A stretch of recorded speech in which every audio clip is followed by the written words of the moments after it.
Scientists are not eliminating God, they're eliminating models of God. You learn Sanskrit, go back to your scriptures, go back to your Vedas and realize that God is one. Division in Islam is prohibited. We understand the concept of God in Hinduism. Quran is the most positive book. Every day, more than 3,000 fetuses are being aborted in India after they identified that they're females. According to the statistics of 1996, US Department of Justice, 2,713 women are being raped every day. Every 32 seconds, one woman is being raped. I've been raped in US until the time I'm here. Islam has the solutions to the problems of the West. وَمِنْ آيَاتِهِ اللَّيْلُ وَالنَّهَارُ وَالشَّمْسُ وَالْقَمَرُ لَا تَسْجُدُوا لِلشَّمْسِ وَلَا لِلْقَمَرِ وَاسْجُدُوا لِلَّهِ الَّذِي خَلَقَهُنَّ إِن كُنتُمْ إِيَّاهُ تَعْبُدُونَ.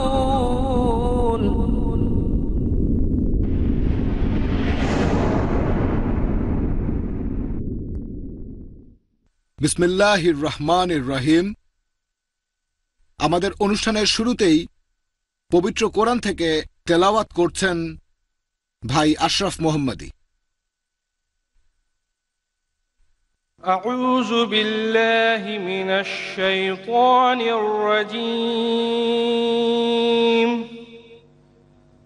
بسم الله الرحمن الرحيم. الله لا إله إلا هو الحي القيوم لا تأخذه سنة ولا نوم له ما في السماوات وما في الأرض من ذا الذي يشفع عنده إلا بإذنه يعلم ما بين أيديهم وما خلفهم ولا يحيطون بشيء من علمه إلا بما شاء وسع كرسيه السماوات والأرض ولا يؤوده حفظهما وهو العلي العظيم. بسم الله الرحمن الرحيم. قل يا أهل الكتاب تعالوا إلى كلمة سواء بيننا وبينكم ألا نعبد إلا الله ولا نشرك به شيئا ولا يتخذ بعضنا بعضا أربابا من دون الله فإن تولوا فقولوا اشهدوا بأننا مسلمون.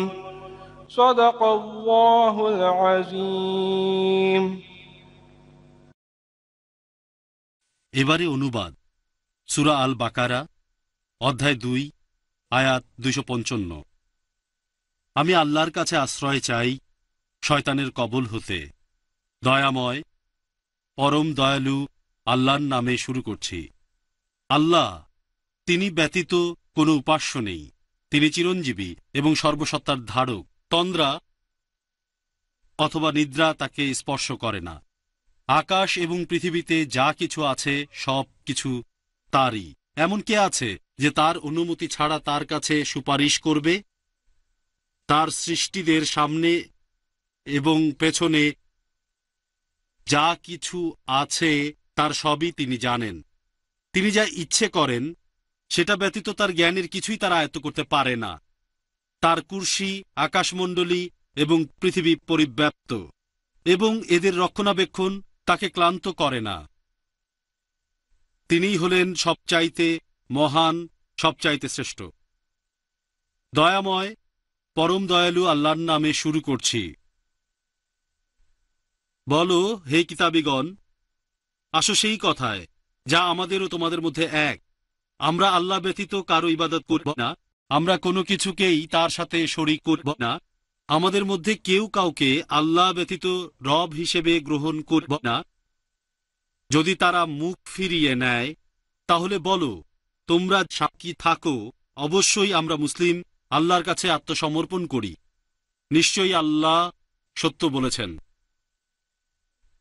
শ্রদ্ধেয় ভাই ও বোনেরা, আসসালামু আলাইকুম। আপনাদের উপর শান্তি বর্ষিত হোক।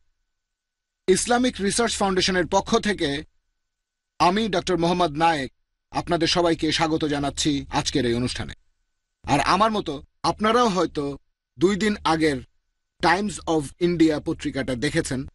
পবিত্র কোরআনের আয়াত, সেটা হলো, তোমরা সকলে আল্লাহর রজ্জু শক্ত করে ধরো এবং পরস্পর বিচ্ছিন্ন হয়ে যেও না। তোমাদের প্রতি আল্লাহর অনুগ্রহ স্মরণ করো। তোমরা পরস্পর শত্রু ছিলে, তিনি তোমাদের হৃদয়ে প্রীতি সঞ্চার করেন, ফলে তার অনুগ্রহে তোমরা পরস্পর ভাই হলে। তোমাদের মধ্যে এমন একটা দল হোক যারা মানুষকে কল্যাণের দিকে আহ্বান করবে, সৎ কাজের নির্দেশ দেবে এবং অসৎ কাজের নিষেধ করবে।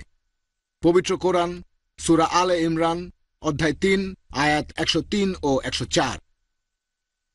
পবিত্র কোরআনের এই আয়াত অনুযায়ী কাজ করাই ইসলামিক রিসার্চ ফাউন্ডেশনের মূল উদ্দেশ্য। সঠিকভাবে ব্যাখ্যাসহ ইসলাম ধর্মের বাণী সবার কাছে প্রচার করা, মুসলিমদের কাছে, অমুসলিমদের কাছেও। আর এর পাশাপাশি ইসলাম সম্পর্কে তাদের বিভিন্ন ভুল ধারণাগুলা দূর করা। যুক্তি এবং বৈজ্ঞানিক তথ্যের উপর ভিত্তি করেই আমরা এই বিষয়ে আলোচনা করব। ডক্টর জাকির নায়েক পেশায় একজন ট্রেনিংপ্রাপ্ত ডাক্তার হলেও তিনি ইসলাম এবং অন্যান্য ধর্ম বিশ্লেষণের কাজে নিজেকে নিবেদিত করেছেন, যাতে করে মানুষের সামনে সত্যিটাকে তুলে ধরতে পারেন, সত্যিকারের জীবন দর্শন তাদের কাছে প্রচার করতে পারেন। তিনি ইসলাম ও কম্পারেটিভ রিলিজনের উপর আন্তর্জাতিক খ্যাতিসম্পন্ন বক্তা।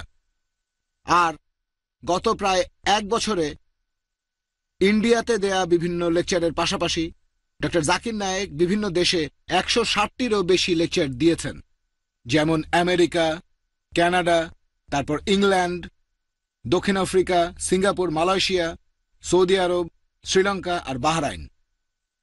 যুক্তি আর বিজ্ঞানের ভিত্তিতে আলোচনা করার কারণে তিনি দর্শক শ্রোতাদের কাছে বেশ জনপ্রিয়। তিনি হিন্দুইজম, ইহুদি, খ্রিস্টান আর ইসলাম ধর্ম সম্পর্কে যথেষ্ট জ্ঞান রাখেন। পাশাপাশি তিনি বিভিন্ন ধর্মগ্রন্থ থেকেও উদ্ধৃতি দিতে পারেন। প্রধান ধর্মগুলোতে ঈশ্বরের ধারণা। আমরা এই টপিকটা বেছে নিলাম কেন? আমাদের বুঝতে হবে সর্বশক্তিমান ঈশ্বর কে আর তার বৈশিষ্ট্য কি। শুধু তাই নয়, তার পাশাপাশি আমাদের এটাও বুঝতে হবে যে ঈশ্বর তিনি কি হতে পারেন না। ভাই ও বোনেরা, পৃথিবীর বিভিন্ন ধর্মের মধ্যে যে অনেক সাদৃশ্য আছে এটা বোঝার জন্য এর পাশাপাশি পার্থক্য নিয়েও আমরা যাতে একসাথে থাকতে পারি, সেজন্য IRF আজকের এই লেকচারের আয়োজন করেছে পৃথিবীর প্রধান ধর্মে ঈশ্বরের ধারণা। আসছেন ডক্টর জাকির নায়েক।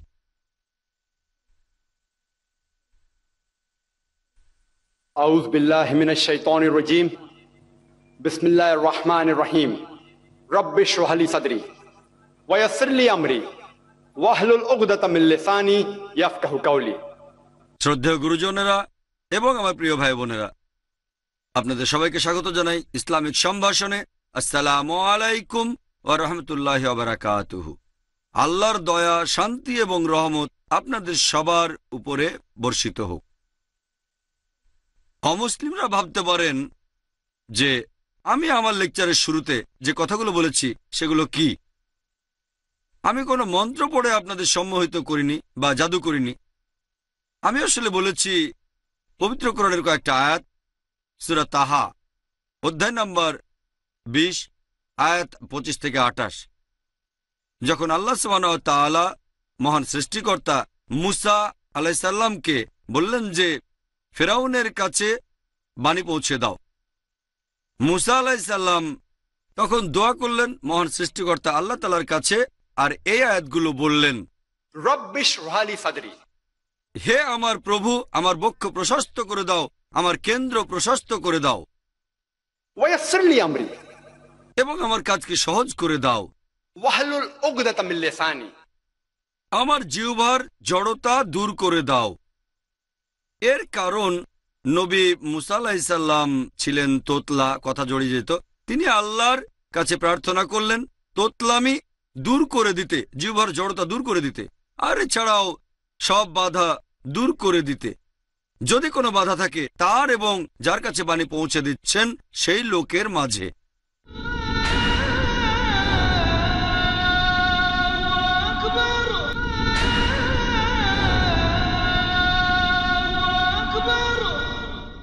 যদি কোনো লোক অন্য ধর্মের উপর লেকচার দিতে যান, তখন যারা সেই লোকের ধর্মের অনুসারী না, তারা ভাবতে পারে যে এই লোক তাদের ধর্মের বিরুদ্ধে কথা বলবে।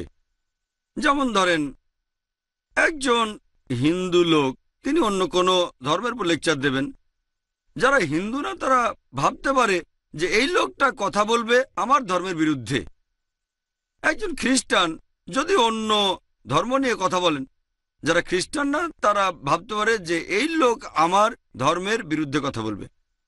একইভাবে আমি একজন মুসলিম, যখন আমি অন্য ধর্মের উপর কোনো লেকচার দেই, অমুসলিমরা ভাবতে পারে যে আমি তাদের ধর্মের বিরুদ্ধে কথা বলবো। সেই কারণেই আমি আল্লাহ তাআলার কাছে দোয়া করছি সৃষ্টিকর্তার কাছে আমার জিহ্বা সাবলীল করে দিতে, তার পাশাপাশি সব রকমের বাধা দূর করে দিতে। মানসিক বা যে কোনো কিছু যদি তেমন বাধা থাকে আমার এবং আপনাদের মাঝে। আজকের এই লেকচারের টপিক হচ্ছে প্রধান ধর্মগুলোতে মহান ঈশ্বরের ধারণা। ধর্ম অক্সফোর্ড ডিকশনারি অনুযায়ী এর অর্থ অতি মানবীয় কোনো নিয়ন্ত্রণ শক্তিতে বিশ্বাস করা, বিশেষ করে একজন ব্যক্তিগত ঈশ্বরকে বা অনেক ঈশ্বরকে, যার বাধ্য থেকে ইবাদত করা উচিত। আমাদের কারি ভাই আশরাফ মোহাম্মদী তিনি কোরআনের কিছু আয়াত তেলাওয়াত করলেন। সূরা আল ইমরান অধ্যায় নম্বর 3 আয়াত 64 বলা হয়েছে, কুল ইয়া আহলাল কিতাব, বলো হে কিতাবীগণ, তাআলু ইলা কালিমাতিন সাওয়াইন বাইনানা ওয়া বাইনাকুম, এসো সেই কথা যা আমাদের ও তোমাদের মধ্যে এক। প্রথম সাদৃশ্য কি?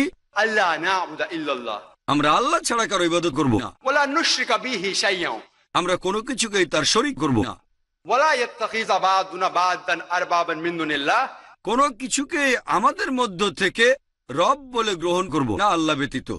ফাইন তাওয়াল্লাউ, যদি তারা মুখ ফিরিয়ে নেয়, ফাকুলু শাহাদু বলো তোমরা সাক্ষী থাকো, বিআন্না মুসলিমুন, অবশ্যই আমরা মুসলিম, আল্লাহর কাছে নিজের ইচ্ছাকে সমর্পণ করি। পবিত্র কোরআনের এই আয়াতটা আমাদের দেখিয়ে দিচ্ছে যে বিভিন্ন ধর্মের মানুষের সাথে কিভাবে কথা বলতে হবে।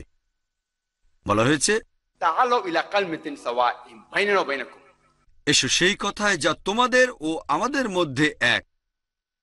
প্রথম সাদৃশ্যটা কি? আল্লা না'বুদা ইল্লাল্লাহ, আমরা আল্লাহ ছাড়া কারো ইবাদত করব না, ওয়ালা নুশরিকা বিহি শাইয়্যান, আমরা কাউকেই তার শরীক করব না।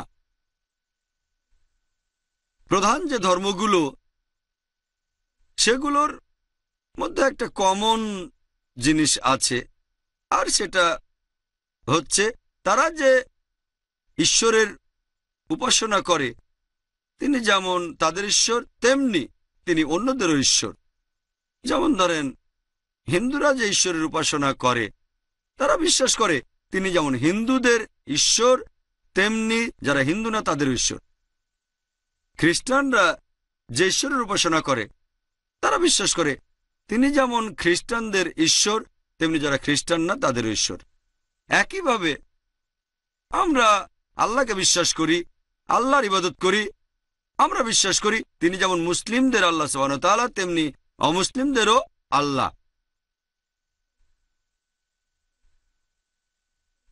পৃথিবীর প্রধান ধর্মগুলোকে মোটামুটি দুই ভাগে ভাগ করা যায়, সেমেটিক ধর্ম আর নন সেমেটিক ধর্ম। নন সেমেটিক ধর্মগুলোকে ভাগ করা যায় আর্য ধর্ম আর অনার্য ধর্ম, এই দুই ভাগে। সেমেটিক ধর্মগুলো হচ্ছে সেই ধর্ম যেগুলো অনুসরণ করে সেমাইটসরা। এই সেমাইটস কারা? সেমাইটসরা হচ্ছে শেমের বংশধর। তিনি ছিলেন নূহ নবীর ছেলে, আল্লাহ তাকে শান্তিতে রাখুন। একথা বাইবেলে বলা আছে, বুক অব জেনেসিস 5 নম্বর থেকে 11 নম্বর অধ্যায়। তাহলে সেমেটিক ধর্ম হচ্ছে সেই ধর্মগুলো যেগুলো মেনে চলে ইহুদিরা, মেনে চলে আরবরা, মেনে চলে আসিরিয়ানরা আর ফিনিশিয়ানরা। তাদের ভাষা হচ্ছে হিব্রু, অ্যারামাইক, আরবি, অ্যাকেডিয়ান, ফিনিশিয়ান ইত্যাদি। সেমেটিক ধর্মগুলোর মধ্যে প্রধান হচ্ছে ইহুদি ধর্ম, খ্রিস্টান ধর্ম এবং ইসলাম। এই সবগুলো ধর্ম নবী রাসূলের মাধ্যমে এসেছে। এখন নন সেমেটিক ধর্ম প্রধানত দুই প্রকার, আর্য ধর্ম এবং অনার্য ধর্ম। আর্য ধর্ম যে ধর্মগুলো অনুসরণ করে আর্যরা, ইন্দো ইউরোপিয়ান ভাষায় কথা বলা একটা সম্প্রদায় যারা বসবাস করে ইরান এবং উত্তর ইন্ডিয়ায়। খ্রিস্টপূর্ব 2য় সহস্রাব্দের প্রথম অর্ধাংশে, তার মানে খ্রিস্টপূর্ব 2,500 থেকে 2000-এর মধ্যে। আর্য ধর্ম আবার দুই প্রকার, বেদিক ধর্ম ও নন বেদিক ধর্ম। বেদিক ধর্ম হচ্ছে ব্রাহ্মণিজম, যেটাকে অনেকে ভুল নামে বলে হিন্দুইজম। নন বেদিক ধর্মগুলো হচ্ছে শিখ ধর্ম, বৌদ্ধ ধর্ম, জৈন ধর্ম ইত্যাদি। অনার্য কিছু ধর্ম আছে, সেগুলোর উৎপত্তি হয়েছে চীন দেশে, যেমন তাওইজম, কনফুসিয়ানিজম ইত্যাদি। কিছু ধর্মের উৎপত্তি জাপানে, যেমন শিন্টোইজম ইত্যাদি। তবে এর বেশিরভাগ ধর্মেই ঈশ্বর সম্পর্কে কিছুই বলা হয়নি। সেজন্য এগুলোকে ধর্ম না বলে এক ধরনের নীতিশাস্ত্র বলাই ভালো। আজকে আমার এই লেকচার সম্পর্কে যদি বলতে হয়, আমি পৃথিবীর প্রধান ধর্মগুলোতে ঈশ্বরের ধারণা সম্পর্কে বলবো, সেটা সেমেটিক আর আর্য ধর্মের উপর। ঈশ্বর সম্পর্কে সঠিক ধারণা পেতে হলে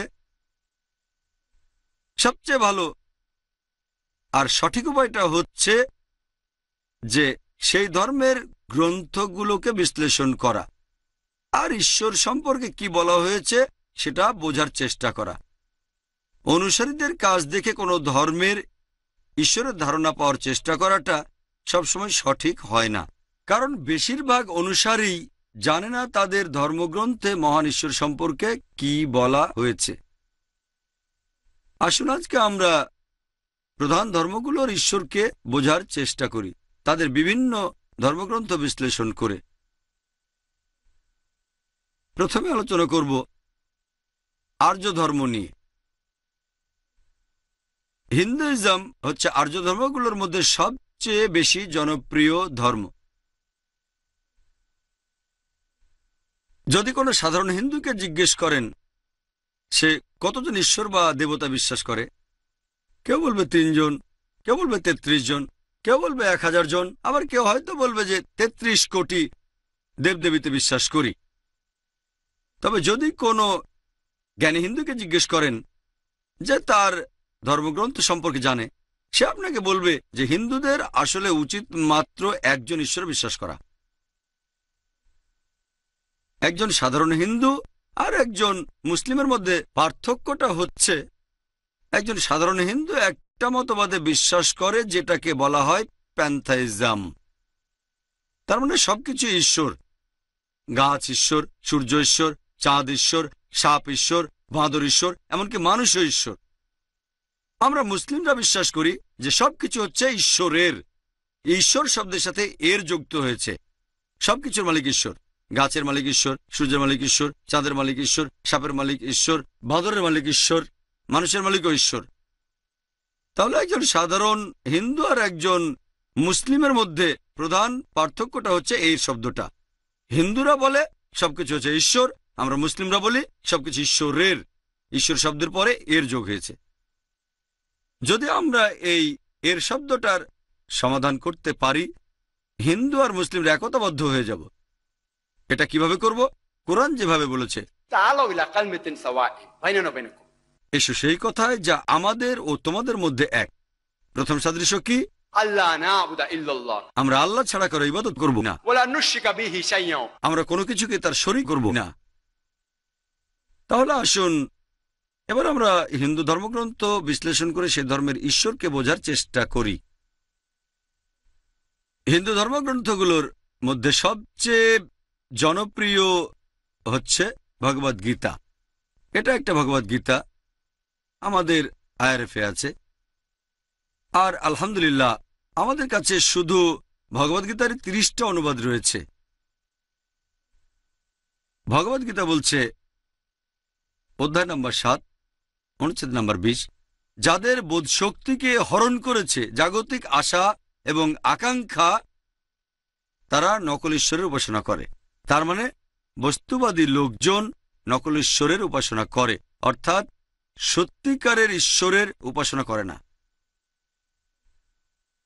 উপনিষদ এগুলো হিন্দু ধর্মের পবিত্র ধর্মগ্রন্থ।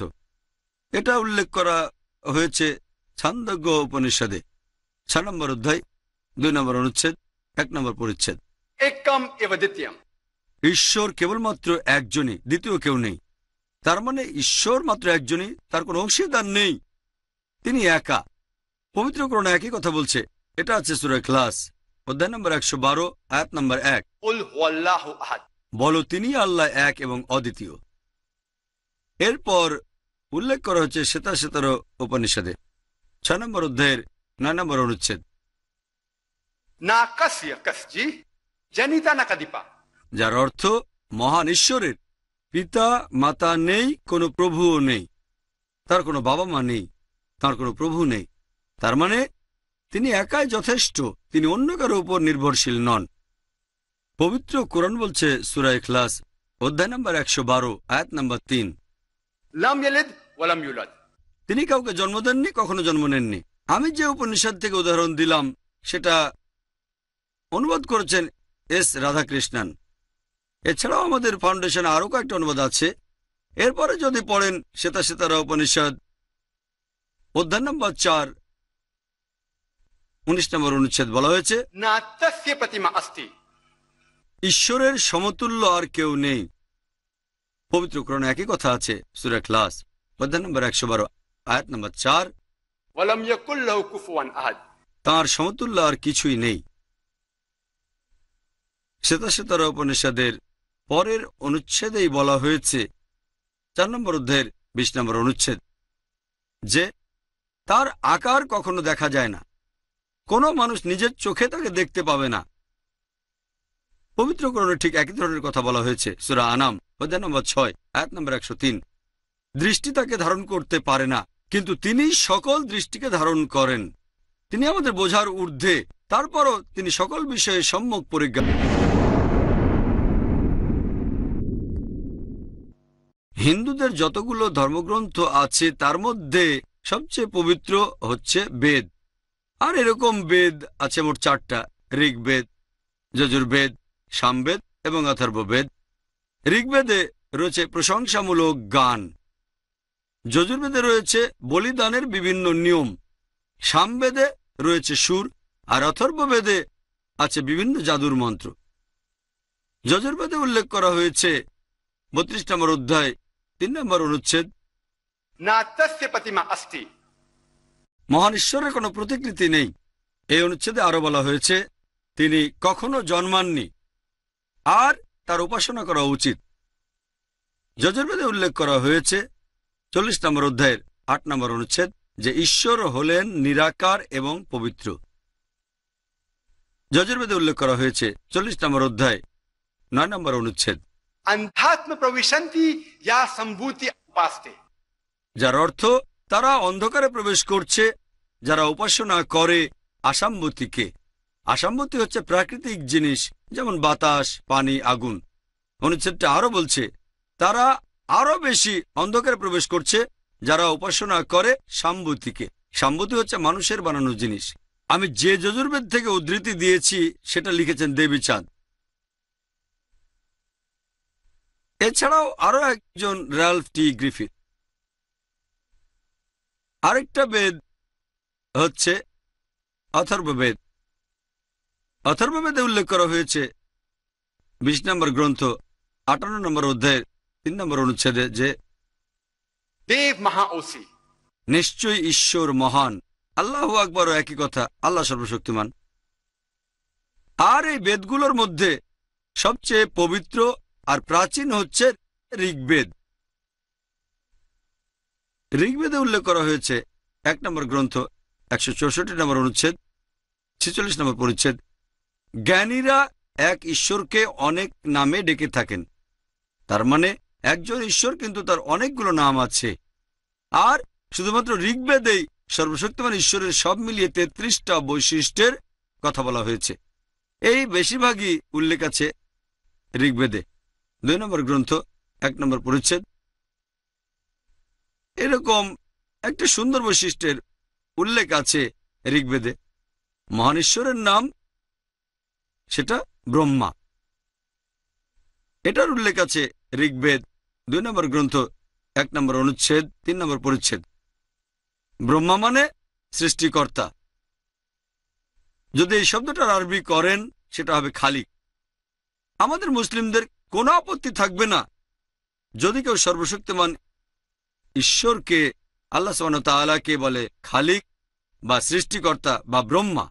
কিন্তু কেউ যদি বলে যে ব্রহ্মা হলেন সর্বশক্তিমান ঈশ্বর, যার 4টা মাথা আছে, প্রত্যেক মাথায় একটা করে মুকুট আছে, এছাড়াও তার 4টা হাত, আমরা মুসলিমরা তাহলে প্রবল আপত্তি জানাবো। তাছাড়া এই কথাটা যজুর্বেদের বিরুদ্ধেও যাচ্ছে। 32 নম্বর অধ্যায় 3 নম্বর অনুচ্ছেদে বলা হয়েছে न तस्य प्रतिमा अस्ति। মহান ঈশ্বরের কোনো প্রতিকৃতি নেই। আরো একটা সুন্দর বৈশিষ্ট্য উল্লেখ আছে ঋগ্বেদে 2 নম্বর খণ্ড 1 নম্বর অনুচ্ছেদ 3 নম্বর পরিচ্ছেদ, সেটা হচ্ছে বিষ্ণু।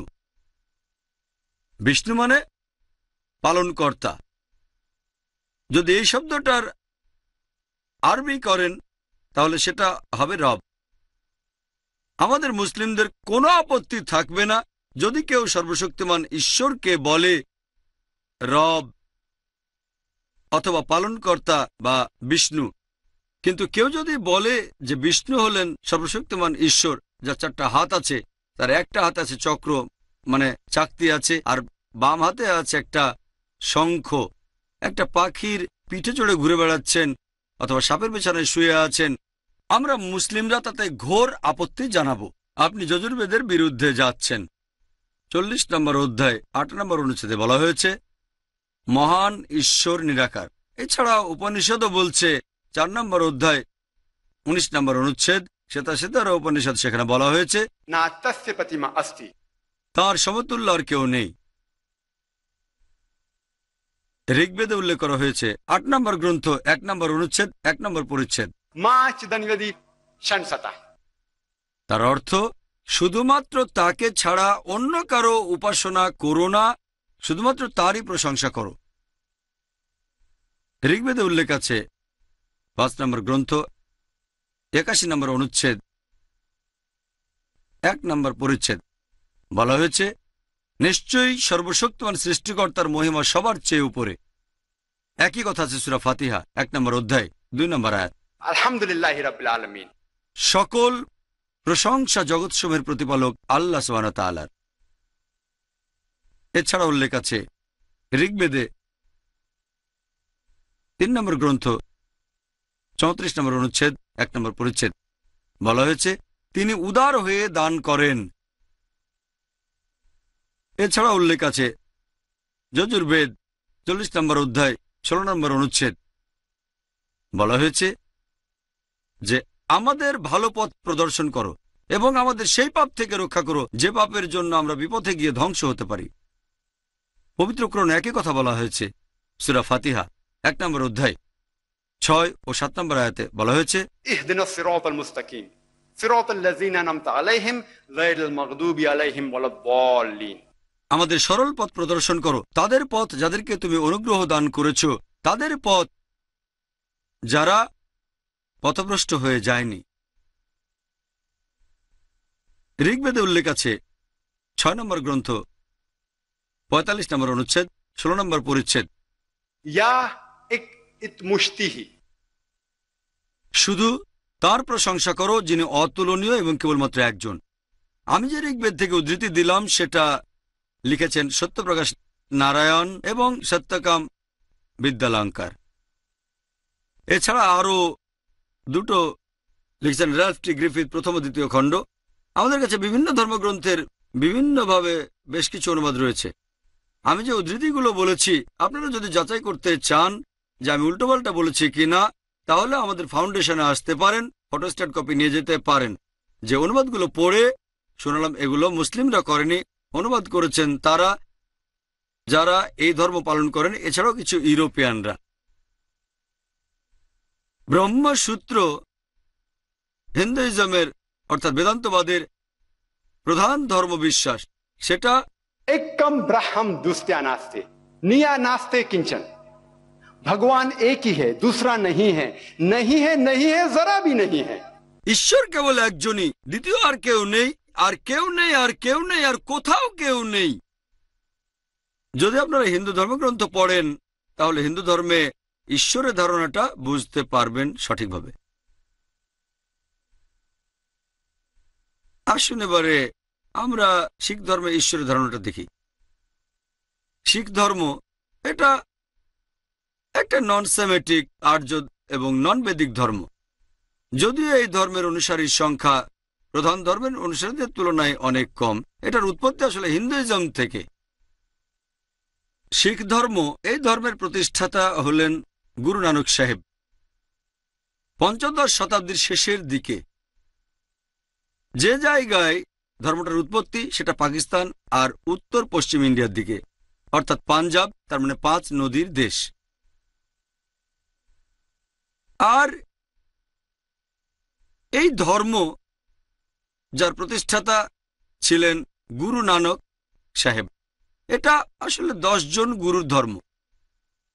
প্রথম গুরু যিনি ধর্মের প্রতিষ্ঠাতা অর্থাৎ গুরু নানক সাহেব, আর সর্বশেষ ও 10ম গুরু হলেন গুরু গোবিন্দ সাহেব।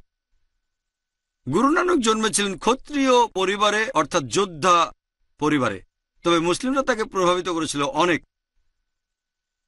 শিখ এই শব্দটা এসেছে সিসিয়া থেকে, যার অর্থ শিষ্য বা অনুসরণকারী।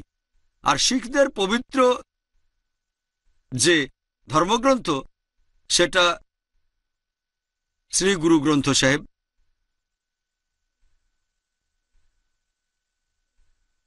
এটা হচ্ছে সেই বই, শ্রী গুরু গ্রন্থ সাহেব।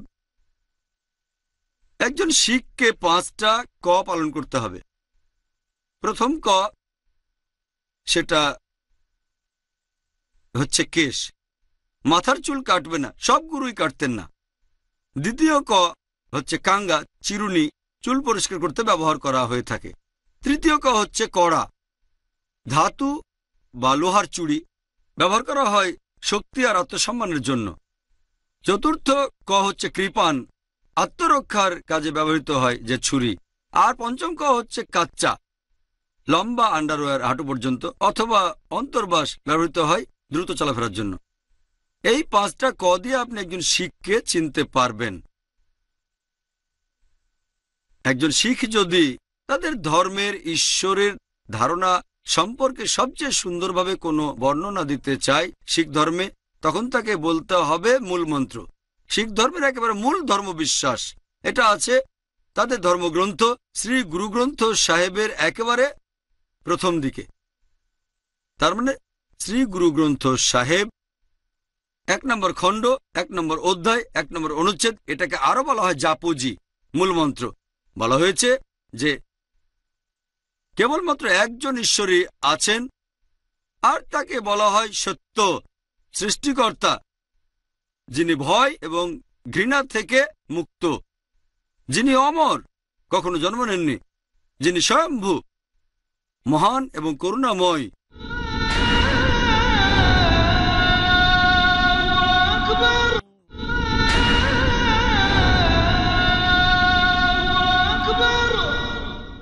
শিখ ধর্ম কঠোরভাবে এক ঈশ্বরে বিশ্বাস করে, আর সর্বশক্তিমান ঈশ্বর তাকে পরোক্ষভাবে বলা হয় এক ওমকারা, আর প্রত্যক্ষ রূপে তাকে বলা হয় ওমকারা। আর গুরুগ্রন্থ সাহেবে ঈশ্বরের এই প্রত্যক্ষ রূপ বা ওমকারের বেশ কিছু বৈশিষ্ট্যের কথা বলা হয়েছে, আর সেখানে ঈশ্বরকে বলা হয়েছে কর্তার, সৃষ্টিকর্তা, আকাল, চিরস্থায়ী, সত্যনামা, যিনি পবিত্র, সাহেব, প্রভু, পরওয়ারদিগার, পালনকর্তা, রহিম, করুণাময়, করিম, পরোপকারী। এছাড়াও ঈশ্বরকে বলা হয়েছে ওয়াহে গুরু, একমাত্র সত্যিকারের প্রভু, একমাত্র সত্যিকারের ঈশ্বর। শিখ ধর্ম এক ঈশ্বরে বিশ্বাস করার পাশাপাশি একই সাথে আবার অবতারবাদের বিরুদ্ধেও আছে, যে ঈশ্বর মানুষের রূপ নিয়ে পৃথিবীতে আসে। তারা এটা মানে না যে ঈশ্বর মানুষের রূপ নিয়ে পৃথিবীতে আসতে পারে। এছাড়াও তারা মূর্তি পূজার বিরুদ্ধে। গুরু নানক তাকে অনেকখানি প্রভাবিত করেছিল সন্ত কবির। আর আপনারা যদি পড়েন গুরুগ্রন্থ সাহেব, সেখানে অনেকগুলো অধ্যায়ে অনেক দোহাস আছে সন্ত কবিরের। সন্ত কবিরের এরকম একটা বিখ্যাত দোহাস হচ্ছে, दुख में सुमिरन सब करे, सुख में करे न कोई, जो सुख में सुमिरन करे तो दुख काय होए। সবাই বিপদের সময় ঈশ্বরকে স্মরণ করে থাকে, কেউ সুখ আর শান্তির সময় ঈশ্বরকে স্মরণ করে না। যে ঈশ্বরকে সুখ এবং শান্তির সময় স্মরণ করে, সে কেন বিপদে পড়বে? পবিত্র কোরআনে একই ধরনের কথা আছে।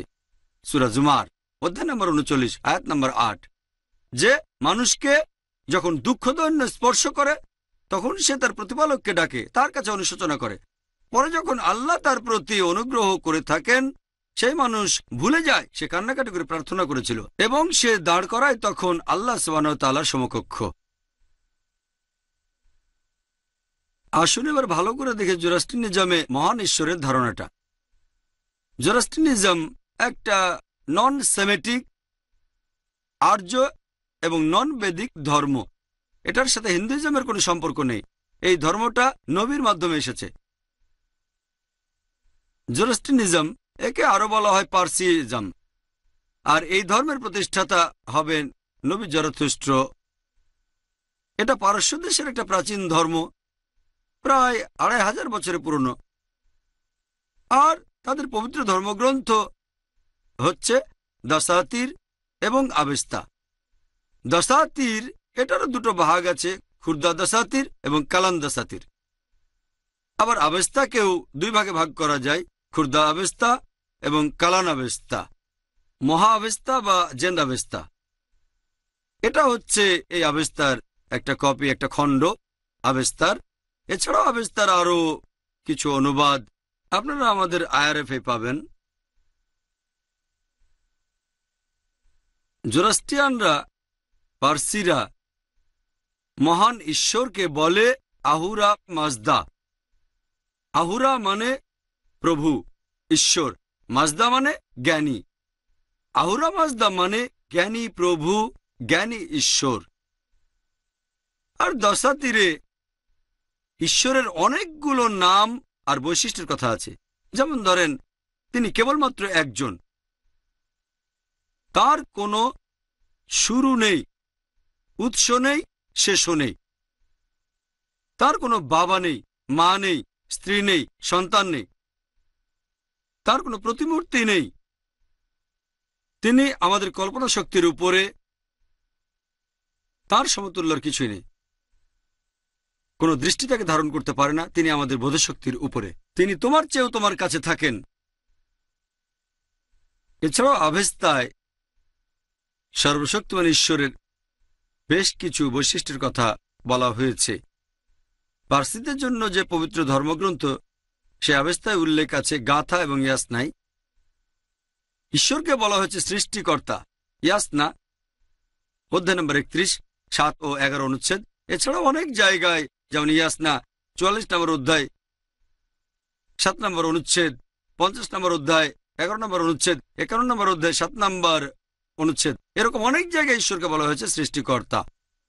এছাড়াও ঈশ্বরকে বলা হয়েছে সর্বশক্তিমান, সুমহান। ইয়াসনা 33 নম্বর অধ্যায়ের 11 অনুচ্ছেদ। এর পাশাপাশি 45 নম্বর অধ্যায়ের 6 নম্বর অনুচ্ছেদ, এখানে ঈশ্বরকে বলা হয়েছে পরোপকারী।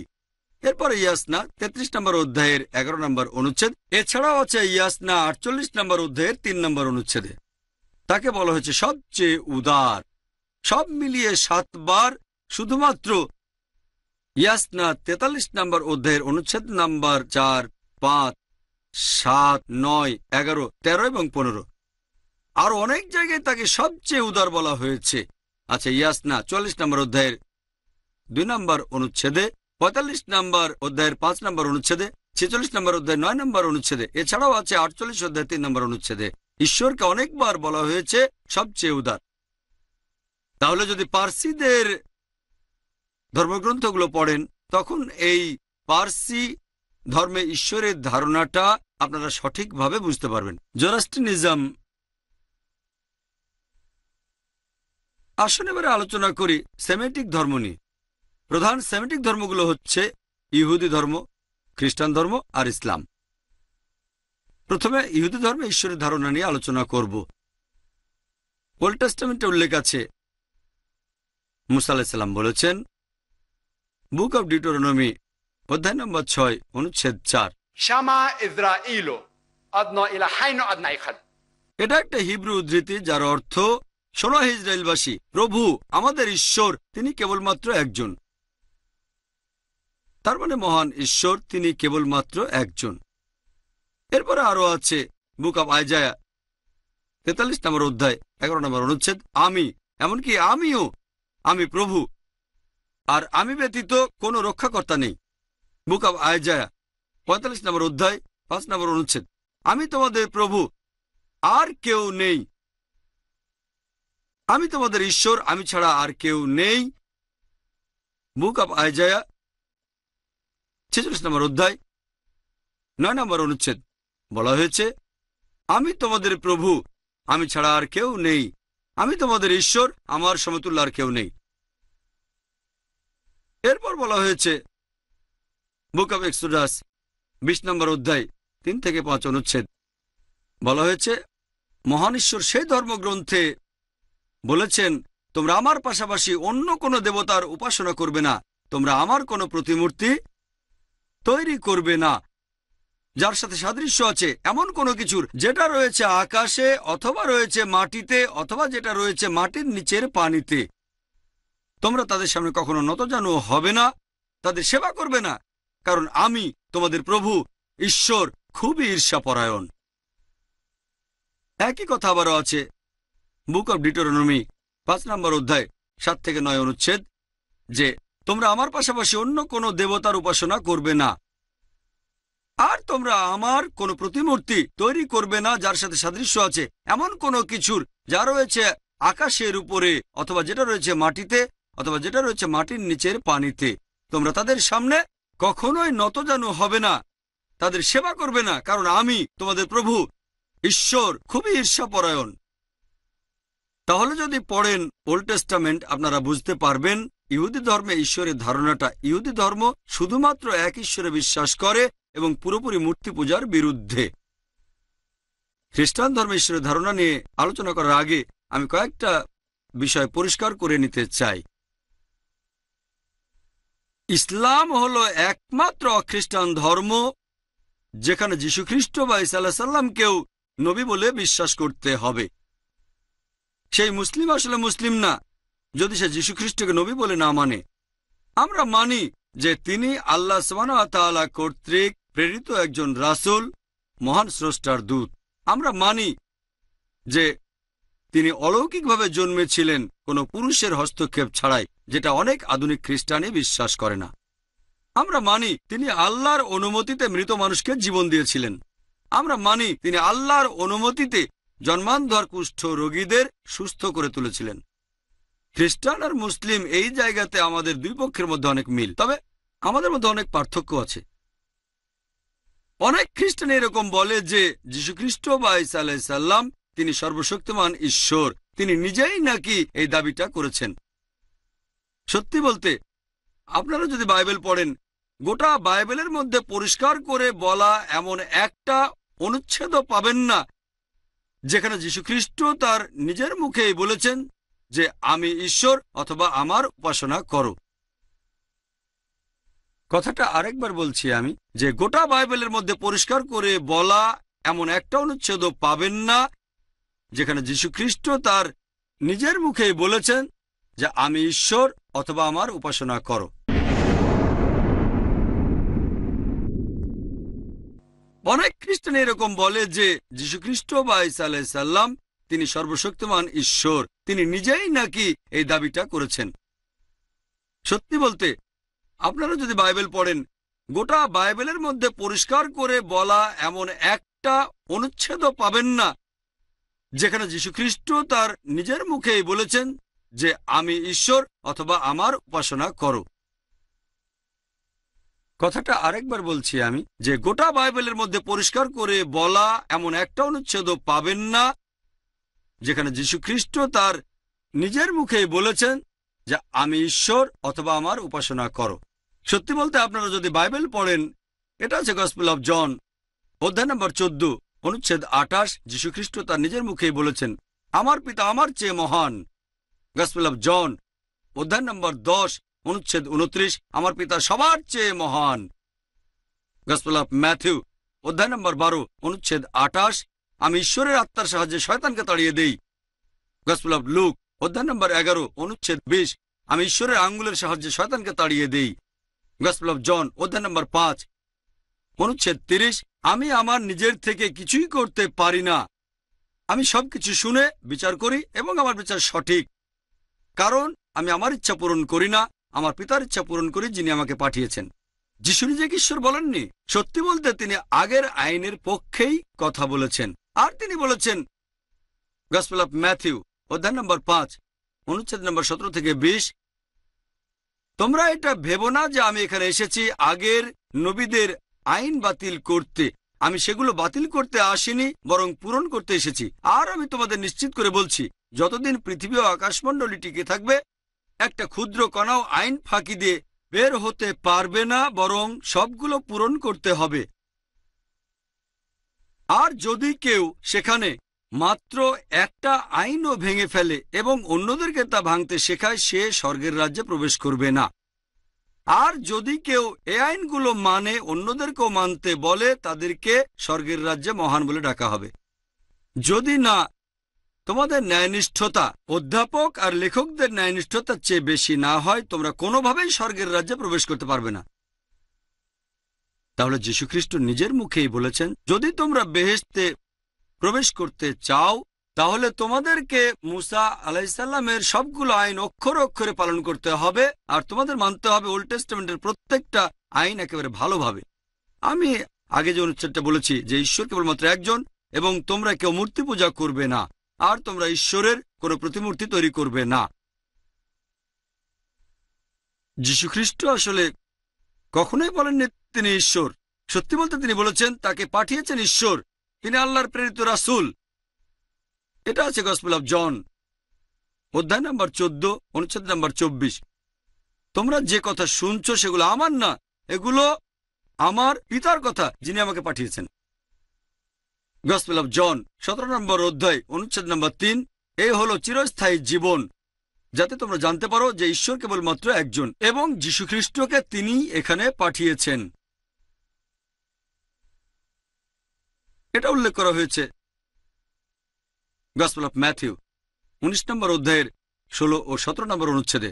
একবার একজন লোক যীশুখ্রিস্টের কাছে আসলো আর বলল, ও ভালো প্রভু, আমি কোন ভালো কাজটা করব যাতে চিরস্থায়ী জীবন পেতে পারি? যীশুখ্রিস্ট উত্তরে বললেন, 17 নম্বর অনুচ্ছেদ গসপেল অফ ম্যাথিউ অধ্যায় নম্বর 19, যীশুখ্রিস্ট তাকে বললেন, তুমি আমাকে কেন ভালো বলছো? কারণ ভালো তো কেবলমাত্র একজনই আছেন, তিনি হলেন ঈশ্বর। যদি তুমি চিরস্থায়ী জীবন চাও, আদেশগুলো মেনে চলো। যীশুখ্রিস্ট এই কথা কখনো বলেননি যদি বেহেশতে যেতে চাও তাহলে তুমি আমাকে সর্বশক্তিমান ঈশ্বর মানো। তিনি কখনো বলেননি বিশ্বাস করবে যে আমি তোমাদের পাপের জন্য মারা গেছি। সত্যি বলতে তিনি বলেছেন তোমরা আদেশগুলো মানো। আরও আছে বুক অব অ্যাক্টস 2 নম্বর অধ্যায়ের 22 নম্বর অনুচ্ছেদ, হে ইসরায়েলবাসী, তোমরা শোনো, নাজারেত শহরের যিশু ঈশ্বর কর্তৃক মনোনীত একজন ব্যক্তি, তোমাদের মধ্য থেকে যে অনেক অলৌকিক কাজ করে দেখাবে যা ঈশ্বর তার মাধ্যমে করাবেন। তোমাদের উপস্থিতিতে তোমরা সাক্ষী থাকবে। বলা হয়েছে নাজারেত শহরের যিশু ঈশ্বর কর্তৃক মনোনীত একজন ব্যক্তি, যে অলৌকিক কাজ করে দেখাবে ঈশ্বর তার মাধ্যমে করবেন। আর যিশুকে যখন জিজ্ঞেস করা হলো যে ঈশ্বরের আদেশগুলোর মধ্যে প্রথমটা কি, যিশু খ্রিস্ট সেই কথাটাই বললেন যেটা আগে মুসা আলাইহিস সালাম বলেছিলেন। এটা আছে গসপেল অফ মার্ক অধ্যায় নম্বর 12 অনুচ্ছেদ 29 বলা হয়েছে, শামা ইসরাঈলু আদনা ইলাহাইনু আদনা ইখাদ। এটা একটা হিব্রু উদ্ধৃতি যার অর্থ, শোনো ইসরায়েলবাসী, প্রভু আমাদের ঈশ্বর কেবলমাত্র একজন। তাহলে যদি পড়েন বাইবেল, খ্রিস্টান ধর্মে ঈশ্বরের ধারণাটা আপনারা বুঝতে পারবেন। এখন আমার একটা ঘটনা মনে পড়ল। মাওলানা রহমতুল্লাহ কারানভি একবারে খ্রিস্টান মিশনারির সাথে কথা বলছিলেন। মিশনারি সেখানে প্রমাণ করার চেষ্টা করছিল যে যীশুখ্রিস্ট হলেন সর্বশক্তিমান ঈশ্বর, আর এটা যে যীশুখ্রিস্ট মানবজাতির পাপের বোঝা নিয়ে মারা গেছেন। অনেকক্ষণ ধরে আলোচনা চলতে লাগলো, কোনো রকম হারজিত হয়নি। আলোচনা তখনও চলছে। কিছুক্ষণ পরে মাওলানা সাহেবের একজন চাকর এসে মাওলানার কানে ফিসফিস করে কিছু একটা বলল। মাওলানার মুখটা একেবারে কালো হয়ে গেল। তিনি কাঁদতে শুরু করলেন। খ্রিস্টান মিশনারি জিজ্ঞেস করল, মাওলানা সাহেব, আপনার খারাপ সংবাদটা কি? মাওলানা সাহেব খুবই দুঃখ ভাব নিয়ে বললেন, আমার চাকর আমাকে সবেমাত্র এই খবরটা দিয়ে গেল। সে জানালো যে ফেরেশতা জিবরাইল আলাইহিস সালাম মারা গেছেন। খ্রিস্টান মিশনারি তখন জোরে জোরে হাসতে লাগলো। মাওলানা সাহেব, আপনি তো অনেক বুদ্ধিমান একজন লোক, এরকম আজগুবি কথায় আপনি কেন বিশ্বাস করছেন? ফেরেশতা মারা যেতে পারে? মাওলানা সাহেব বললেন, ঈশ্বর যদি মরতে পারেন, ফেরেশতা কেন মরবে না? তখন সেই খ্রিস্টান মিশনারি আর একটা কথাও না বলে চলে গেল। এটা হচ্ছে বুদ্ধির লড়াই। আসুন এবারে আমরা ইসলাম ধর্মে ঈশ্বরের ধারণা দেখি। ইসলাম ধর্মে সর্বশক্তিমান ঈশ্বরের ধারণা সম্পর্কে উত্তর দিতে হলে তাকে বলতে হবে পবিত্র কোরআনের একটা সূরা, সূরা ইখলাস অধ্যায় নম্বর 112 1 থেকে 4 নম্বর আয়াতে বলা হয়েছে, কুল হুয়াল্লাহু আহাদ, বলো তিনি আল্লাহ এক এবং অদ্বিতীয়। আল্লাহুস সামাদ, আল্লাহ তিনি সার্বভৌম ও চিরস্থায়ী। আস-সামাদ এই শব্দের অর্থটা বেশ কঠিন। এর অর্থ যে তিনি বিরাজমান এবং তিনি সৃষ্টি করেছেন যখন কোনো কিছুই ছিল না। সব কিছু আর প্রত্যেক মানুষ তার উপর নির্ভরশীল, তবে তিনি কোনো কিছু বা কোনো মানুষের উপর নির্ভরশীল নন। আস-সামাদ সার্বভৌম ও চিরস্থায়ী। লাম ইয়ালিদ ওয়া লাম ইউলাদ, তিনি কাউকে জন্ম দেননি, কখনো জন্ম নেননি, ওয়া লাম ইয়াকুল লাহু কুফুয়ান আহাদ, এবং তার সমতুল্য কিছুই নেই। এই হচ্ছে আল্লাহ সুবহানাহু ওয়া তাআলার 4 লাইনের সংজ্ঞা। এটা হচ্ছে থিওলজির কোষ্ঠী পাথর। সূরা ইখলাস হচ্ছে থিওলজির কোষ্ঠী পাথর। থিও এই গ্রিক শব্দটার অর্থ ঈশ্বর, লজি মানে তত্ত্ব, থিওলজি মানে ঈশ্বরের ব্যাপারে তত্ত্ব। সূরা ইখলাস হচ্ছে থিওলজি কোষ্ঠীপাথর, মানে ঈশ্বর তত্ত্বের কোষ্ঠীপাথর। যদি কেউ সোনার কোনো গয়নাগাঠি কিনতে বা বিক্রি করতে চায়, প্রথমে সে গহনাটা যাচাই করে নেয়। এজন্য সে যাবে স্বর্ণকারের কাছে। স্বর্ণকার তখন সেই সোনার গহনাটা নিয়ে একটা কোষ্ঠী পাথরের সাথে ঘষবে সেটাকে। এই রংটাকে সে তার স্যাম্পলের সাথে মেলাবে যেটা কোষ্ঠী পাথরে ঘষছে। তারপরে বলতে পারবে যে এটা কি 24 ক্যারেট স্বর্ণ, নাকি 22 ক্যারেট স্বর্ণ, নাকি এটা আসলে কোনো স্বর্ণই নয়, সেটা হয়তো কোনো নকল স্বর্ণ, কারণ চকচক করলেই স্বর্ণ হয় না। সূরা ইখলাস হচ্ছে ঈশ্বর তত্ত্বের কোষ্ঠী পাথর। এটা 4 লাইনের সংজ্ঞা। এটা যদি কারো উপর প্রয়োগ করেন, কেউ যদি বলে যে সর্বশক্তিমান ঈশ্বর, আর যদি সংজ্ঞার সাথে মিলে যায়, তাহলে আমরা মুসলিমরা কোনো আপত্তি ছাড়াই তাকে সর্বশক্তিমান ঈশ্বর বলে মেনে নেব। এটা হচ্ছে কোষ্ঠী পাথর, এক ধরনের অ্যাসিড টেস্ট। যাচাই করার জন্য যদি কেউ এরকম দাবি করে তখন দেখব সে আসলেই ঈশ্বর কিনা। এটা হলো লিটমাস টেস্ট, এটা কোষ্ঠী পাথর। 4 লাইনের সংজ্ঞা। কুল হুয়াল্লাহু আহাদ, বলো তিনি আল্লাহ এক এবং অদ্বিতীয়। আল্লাহুস সামাদ, আল্লাহ তিনি সার্বভৌম ও চিরস্থায়ী। লাম ইয়ালিদ ওয়া লাম ইউলাদ, কাউকে জন্ম দেননি, কখনো জন্ম নেননি। ওয়া লাম ইয়াকুল লাহু কুফুয়ান আহাদ, তার সমতুল্য কিছুই নাই। এই হচ্ছে 4 লাইনের সংজ্ঞা। যদি কেউ নিজেকে ঈশ্বর বলে দাবি করে, যদি সেই 4 লাইনের সংজ্ঞার সাথে মিলে যায়, আমরা মুসলিমরা কোনো আপত্তি ছাড়াই তাকে সর্বশক্তিমান ঈশ্বর বলে মেনে নেব।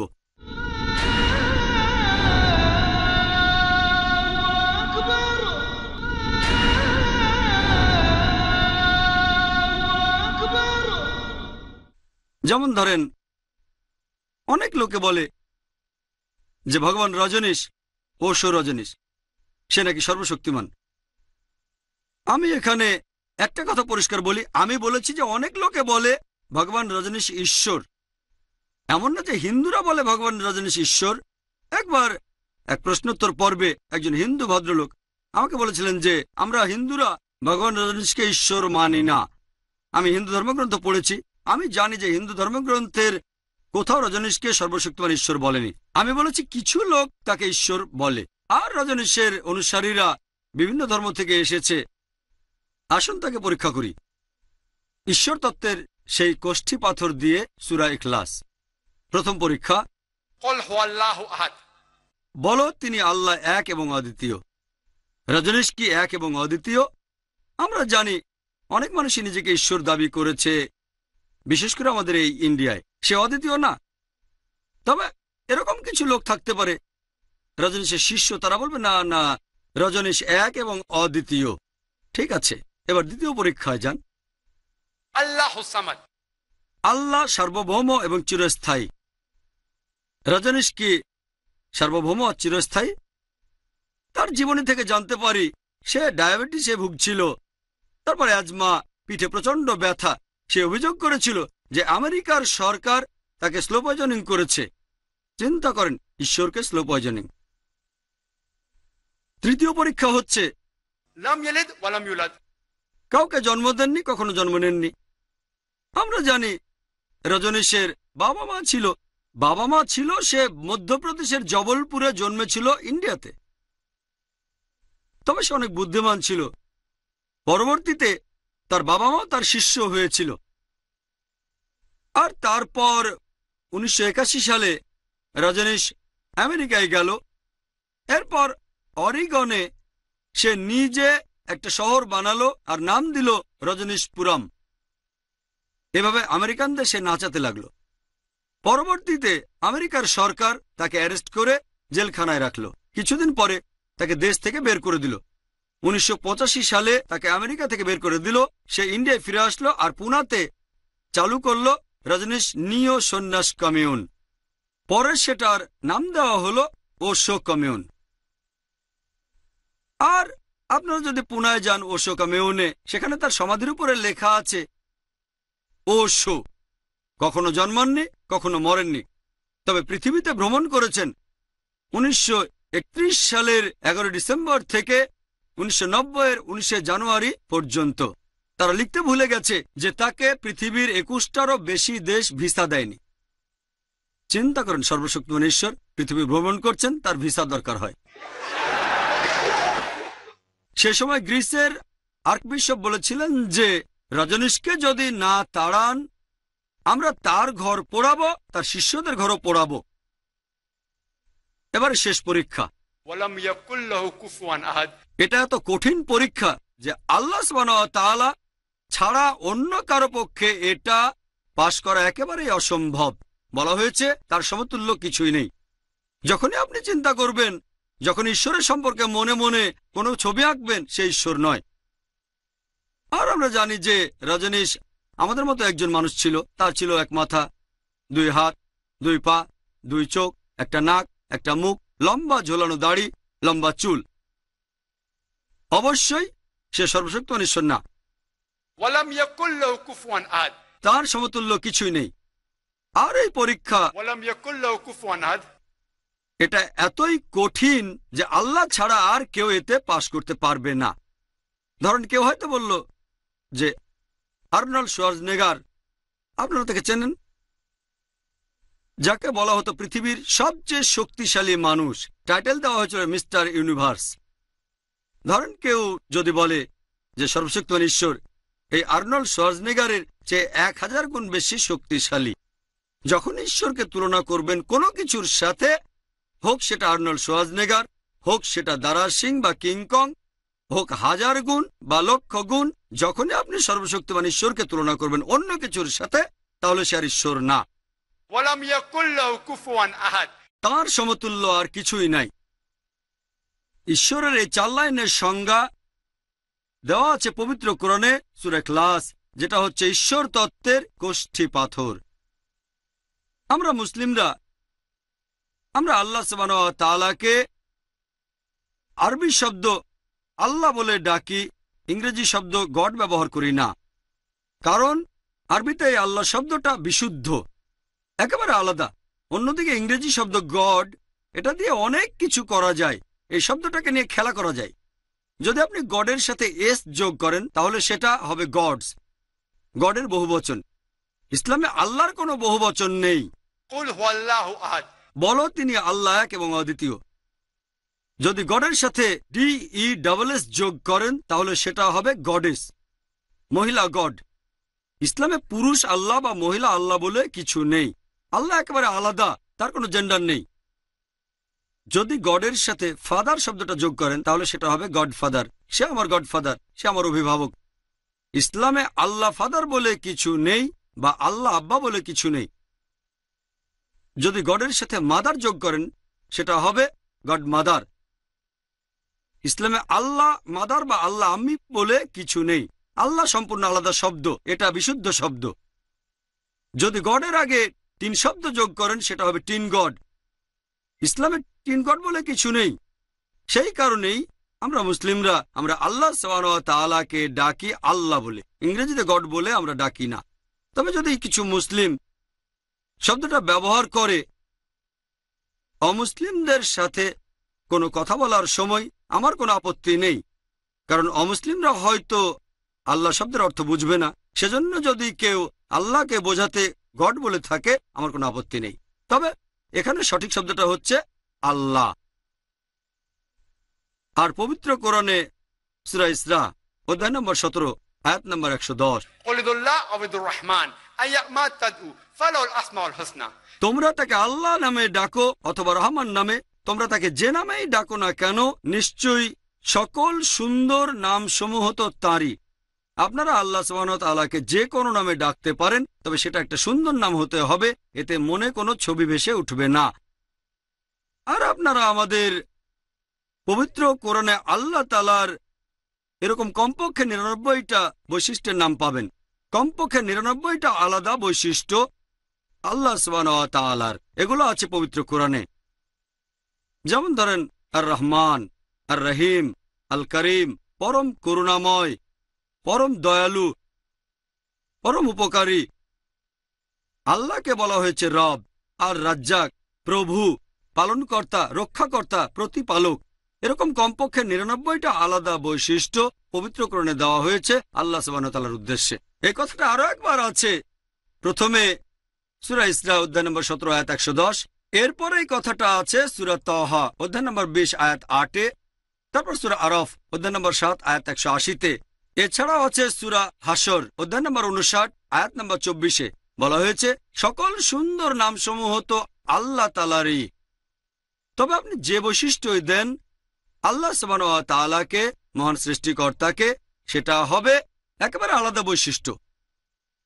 এটা শুধু তাকেই বোঝাবে, অন্য কাউকে নয়। যদি অর্ডারটা উল্টে দেন তারপরে সেটা আল্লাহ তাআলাকেই নির্দেশ করবে। যেমন ধরেন আমি 5 ফুট 11 ইঞ্চি লম্বা, আমি চশমা পরি, আমি বোম্বেতে থাকি।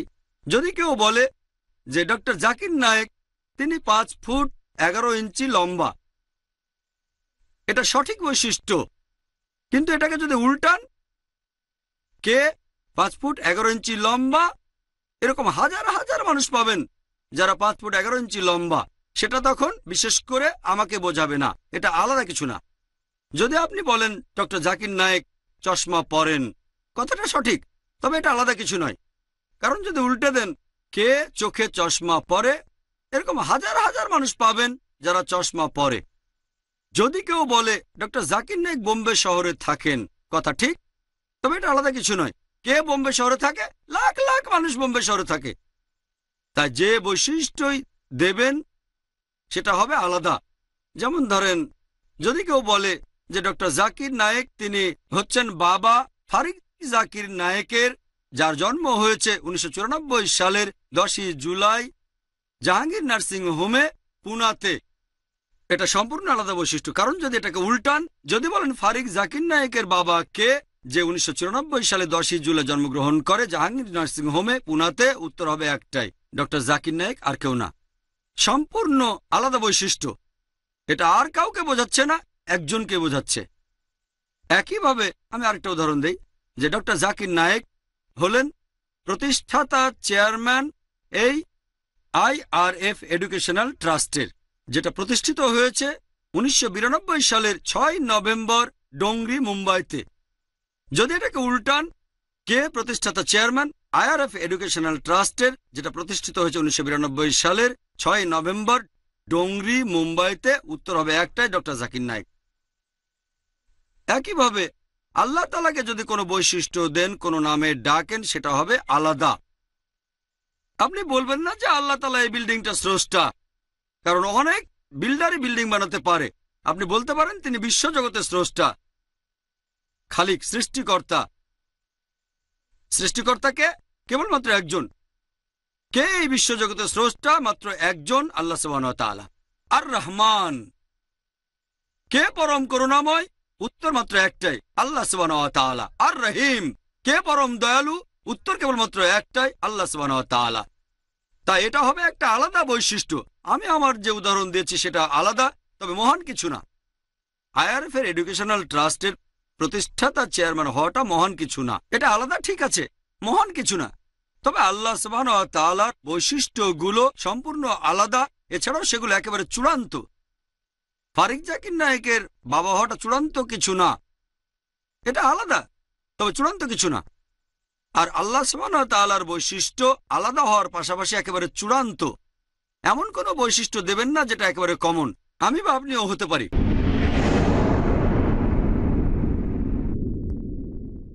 যদি কেউ বলে ডক্টর জাকির নায়েক বোম্বে শহরে থাকেন, কথা ঠিক, তবে এটা আলাদা কিছু নয়। কে বোম্বে শহরে থাকে? লাখ লাখ মানুষ বোম্বে শহরে থাকে। তাই যে বৈশিষ্ট্যই দেবেন সেটা হবে আলাদা। যেমন ধরেন, যদি কেউ বলে যে ডক্টর জাকির নায়েক তিনি হচ্ছেন বাবা ফারিক জাকির নায়েকের, যার জন্ম হয়েছে 1994 সালের 10ই জুলাই জাহাঙ্গীর নার্সিং হোমে পুনাতে, এটা সম্পূর্ণ আলাদা বৈশিষ্ট্য। কারণ যদি এটাকে উল্টান, যদি বলেন ফারিক জাকির নায়েকের বাবা কে, যে 1994 সালে 10ই জুলাই জন্মগ্রহণ করে জাহাঙ্গীর নার্সিং হোমে পুনাতে, উত্তর হবে একটাই, ডক্টর জাকির নায়েক, আর কেউ না। সম্পূর্ণ আলাদা বৈশিষ্ট্য। এটা আর কাউকে বোঝাচ্ছে না, একজনকে বোঝাচ্ছে। একইভাবে আমি আরেকটা উদাহরণ দেই যে ডক্টর জাকির নায়েক হলেন প্রতিষ্ঠাতা চেয়ারম্যান এই IRF এডুকেশনাল ট্রাস্টের, যেটা প্রতিষ্ঠিত হয়েছে 1992 সালের 6 নভেম্বর ডোংরি, মুম্বাইতে। যদি এটাকে উল্টান, কে প্রতিষ্ঠাতা চেয়ারম্যান IRF এডুকেশনাল ট্রাস্টের, যেটা প্রতিষ্ঠিত হয়েছে 1992 সালের 6 নভেম্বর ডোংরি, মুম্বাইতে, উত্তর হবে একটাই, ডক্টর জাকির নায়েক। একইভাবে আল্লাহ তাআলাকে যদি কোনো বৈশিষ্ট্য দেন, কোনো নামে ডাকেন, সেটা হবে আলাদা। আপনি বলবেন না যে আল্লাহ তাআলা এই বিল্ডিংটা স্রষ্টা, কারণ অনেক বিল্ডারই বিল্ডিং বানাতে পারে। আপনি বলতে পারেন তিনি বিশ্বজগতের স্রষ্টা, খালিক, সৃষ্টিকর্তা। সৃষ্টিকর্তাকে কেবলমাত্র একজন। কে এই বিশ্বজগতের স্রষ্টা? মাত্র একজন, আল্লাহ সুবহানাহু ওয়া তাআলা। আর রহমান কে পরম করুণাময়? উত্তর মাত্র একটাই, আল্লাহ সুবহানাহু ওয়া তাআলা। আর রহিম কে পরম দয়ালু? উত্তর কেবলমাত্র একটাই, আল্লাহ সুবহানাহু ওয়া তাআলা। তাই এটা হবে একটা আলাদা বৈশিষ্ট্য। আমি আমার যে উদাহরণ দিয়েছি সেটা আলাদা, তবে মহান কিছু না। IRF এর এডুকেশনাল ট্রাস্টের প্রতিষ্ঠাতা চেয়ারম্যান হওয়াটা মহান কিছু না, এটা আলাদা, ঠিক আছে, মহান কিছু না। তবে আল্লাহ সুবহানাহু ওয়া তাআলার বৈশিষ্ট্যগুলো সম্পূর্ণ আলাদা, এছাড়াও সেগুলো একেবারে চূড়ান্ত। ফারিক জাকির নায়েকের বাবা হওয়াটা চূড়ান্ত কিছু না, এটা আলাদা, তবে চূড়ান্ত কিছু না। আর আল্লাহ সুবহানাহু ওয়া তাআলার বৈশিষ্ট্য আলাদা হওয়ার পাশাপাশি একেবারে চূড়ান্ত।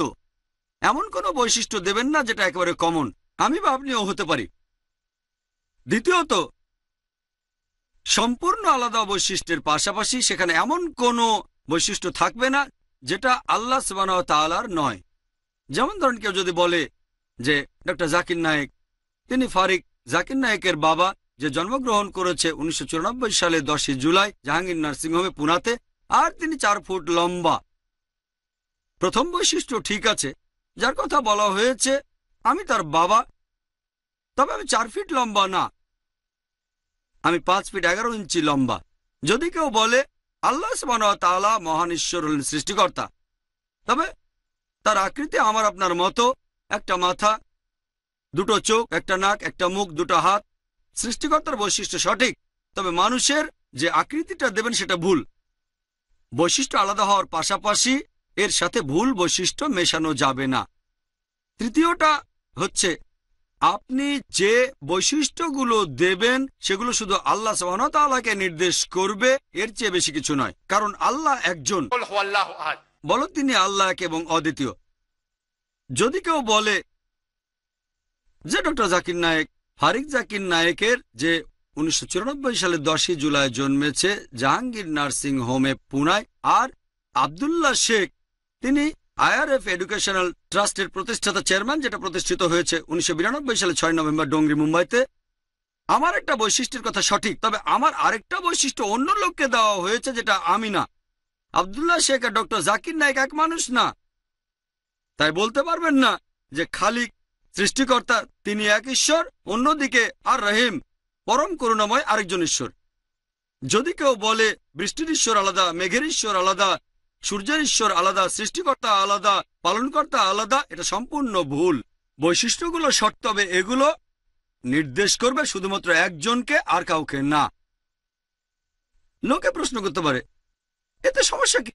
যদি একাধিক ঈশ্বর থাকে, বহু ঈশ্বরে বিশ্বাসীরা বলবে ডক্টর জাকির নায়েক অনেকজন ঈশ্বর থাকলে সমস্যা কোথায়? যদি অনেক ঈশ্বর থাকে তাহলে তাদের মধ্যে লড়াই চলবে, একে অন্যকে হারাতে চাইবে আর নিজেদের আইন প্রতিষ্ঠা করার চেষ্টা করে যাবে।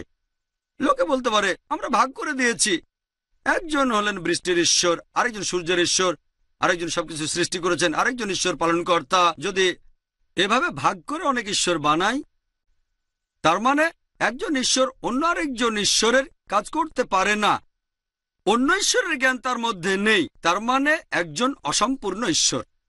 এটা কোনো চূড়ান্ত ঈশ্বর না, আর এ ধরনের অসম্পূর্ণ ঈশ্বর আমরা বিশ্বাস করি না। এমন ঈশ্বরে বিশ্বাস করি যিনি একেবারে চূড়ান্ত, সবার উপরে। আমরা বিভিন্ন ধর্মে প্রচলিত পৌরাণিক কাহিনীতে দেখি অনেক ঈশ্বর নিজেদের মধ্যে লড়াই করছে, একজন আরেকজনকে মেরে ফেলছে, একজন আরেকজনকে সাহায্য করছে অন্যজনকে হারানোর জন্য। এটা পৌরাণিক কাহিনীতে দেখবেন। পবিত্রকরণের ব্যাপারে বলছে সূরা আম্বিয়া অধ্যায় নম্বর 21 আয়াত নম্বর 22। এখানে বলা হয়েছে যদি আল্লাহ তাআলা ব্যতীত অনেক ইলাহ থাকত তাহলে তারা অবশ্যই দ্বিধাদ্বন্দ্বে পড়ে যেত।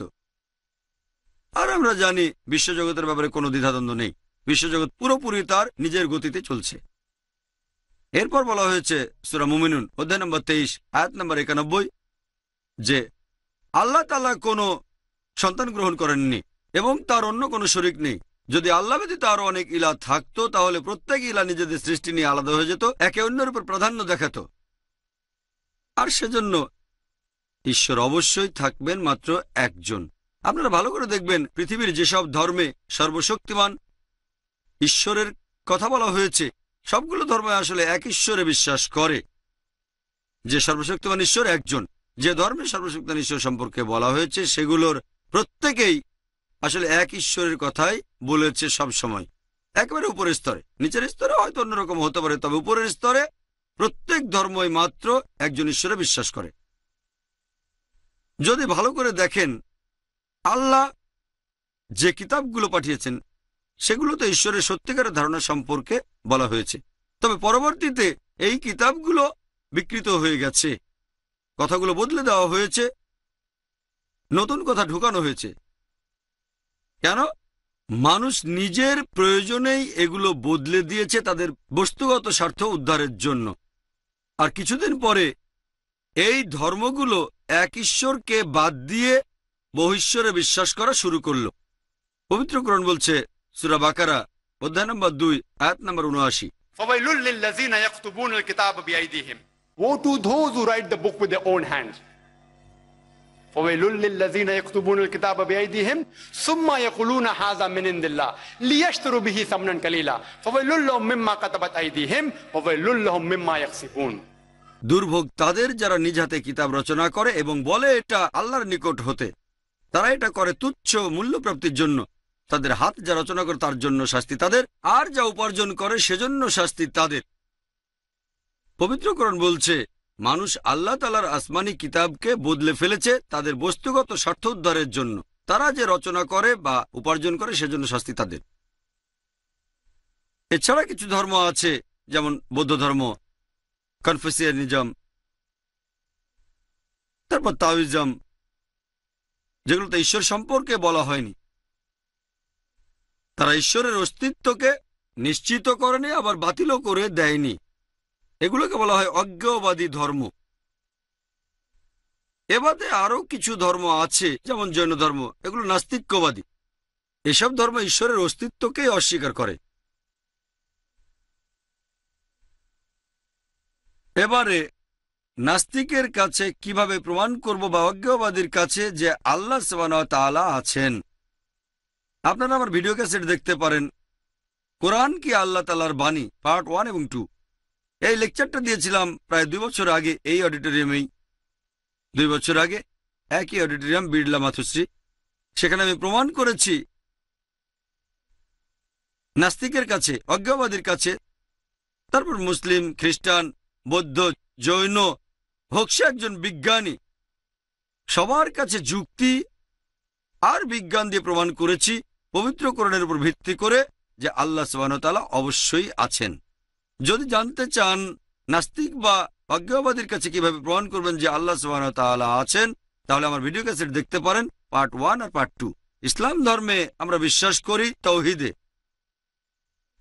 তাওহীদ মানে শুধু এক ঈশ্বরেই বিশ্বাস নয়, শুধুমাত্র একজন ঈশ্বরে বিশ্বাস করলেই চলবে না, এই শব্দটার ব্যাপক অর্থ আছে। তাওহীদ মানে একত্ববাদ, এক ঈশ্বরে বিশ্বাস রাখা। এই শব্দটা এসেছে আরবি শব্দ ওয়াহাদা থেকে, যার অর্থ একত্রিত করা, একতাবদ্ধ হওয়া, সবাই মিলিত হওয়া। আর তাওহীদের মোট 3টা ক্যাটাগরি আছে। প্রথমটা হচ্ছে তাওহীদ আর রুবুবিয়া। এটা এসেছে আরবি শব্দ রব থেকে, যার অর্থ প্রভু, পালনকর্তা, রক্ষাকর্তা। এর অর্থ এক আল্লাহর ব্যাপারে একতা বজায় রাখা। আর এখানে মূল ধারণাটা হচ্ছে আল্লাহ সুবহানাহু ওয়া তাআলা অস্তিত্ব আছে এমন সবকিছু তিনি সৃষ্টি করেছেন। তিনি কোনো কিছু বা কোনো মানুষের উপর নির্ভরশীল নন, কিন্তু সবকিছু আর সব মানুষই তার উপর নির্ভরশীল। তিনি সার্বভৌম, আর অন্য যা কিছু আছে সবকিছুই নির্ভরশীল এবং সেগুলো ক্ষণস্থায়ী, বিভিন্ন শর্ত মেনে চলে।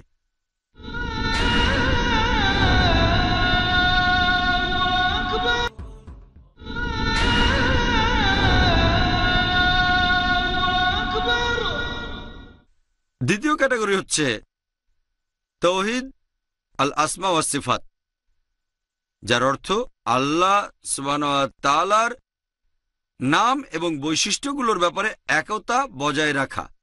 এই ক্যাটাগরিতে মূলত 5টা পয়েন্ট আছে। 1 নম্বর, আল্লাহকে সেই নামে ডাকতে হবে যে নামে আল্লাহ অথবা রাসূল সাল্লাল্লাহু আলাইহি সাল্লাম আল্লাহর বর্ণনা দিয়েছেন।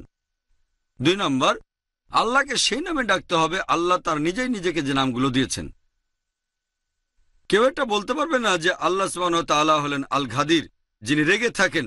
যদিও কোরআন বলছে রেগে ওঠেন, তবে এটা একটা বিশেষ সময়ে। আপনি বলতে পারবেন না যিনি রেগে থাকেন, কারণ আল্লাহ এবং তার রাসূল আল্লাহ সুবহানাহু ওয়া তাআলাকে এভাবে বর্ণনা করেননি। 3 নম্বর, মানুষের কোনো বৈশিষ্ট্য আপনি আল্লাহকে দিতে পারবেন না। যেমন কিছু ধর্ম বলছে সর্বশক্তিমান ঈশ্বর বিশ্বজগৎ সৃষ্টির পরে বিশ্রাম নিয়েছিলেন, তিনি ক্লান্ত ছিলেন। কিছু ধর্ম বলছে যে অনুশোচনা করেছিলেন। এই অনুশোচনা করা, ক্লান্ত হওয়া, এই কাজগুলো আসলে আমরা মানুষরা করে থাকি, আল্লাহ তাআলা করেন না। এ ব্যাপারে পবিত্রকরণে বলা হয়েছে, সেটা সূরা শূরা অধ্যায় নম্বর 42 আয়াত 11 বলা হয়েছে, লাইসা কামিসলিহি শাই, অর্থাৎ কোনো কিছু আল্লাহর সাদৃশ্য নয়, তাঁর সাদৃশ্য আর কিছুই নেই। এখানে আরো বলা হয়েছে তিনি সবকিছু দেখেন এবং সবকিছু শোনেন। তবে আল্লাহর এই দেখা বা শোনা এটা আমাদের মানুষের মতো দেখা শোনা নয়, কারণ কিছু শুনতে গেলে শব্দ তরঙ্গের প্রয়োজন হয়, আমাদের কানের প্রয়োজন হয়। আল্লাহ তাআলার এইসব জিনিসের প্রয়োজন হয় না। তাহলে আল্লাহ সুবহানাহু ওয়া তাআলা যেভাবে দেখেন আর শোনেন সেটা আমাদের মানুষদের দেখা আর শোনার চেয়ে আলাদা। 4 নম্বর পয়েন্ট, যে আল্লাহ সুবহানাহু ওয়া তাআলার কোনো বৈশিষ্ট্য তার সৃষ্টিকে কখনোই দেওয়া যাবে না। যেমন আপনি বলতে পারবেন না যে একজন মানুষের কোনো শুরু অথবা কোনো শেষ নেই। একজন মানুষ কখনো মরবে না, সে চিরস্থায়ী। আপনারা এরকম বৈশিষ্ট্য মানুষকে বা আল্লাহ তাআলার কোনো সৃষ্টিকে কখনোই দিতে পারবেন না। আর শেষ পয়েন্টটা হচ্ছে, আল্লাহ তাআলার কোনো নাম আপনারা তার কোনো সৃষ্টিকে কখনোই দিতে পারবেন না। দিলে আগে বসাতে হবে আব্দ। অনির্দিষ্ট কিছু নাম হয়তো আছে, সেগুলো দেয়া যেতে পারে, তবে নির্দিষ্ট নাম যেটা চূড়ান্ত, তার আগে আব্দ না বসালে সেটা দেওয়া যাবে না। যেমন আব্দুর রহমান, আব্দুর রহিম। আব্দ মানে ভৃত্য, ভৃত্য রহমানের, আব্দুর রহমান ভৃত্য রহিমের, আব্দুল্লাহ আল্লাহর ভৃত্য।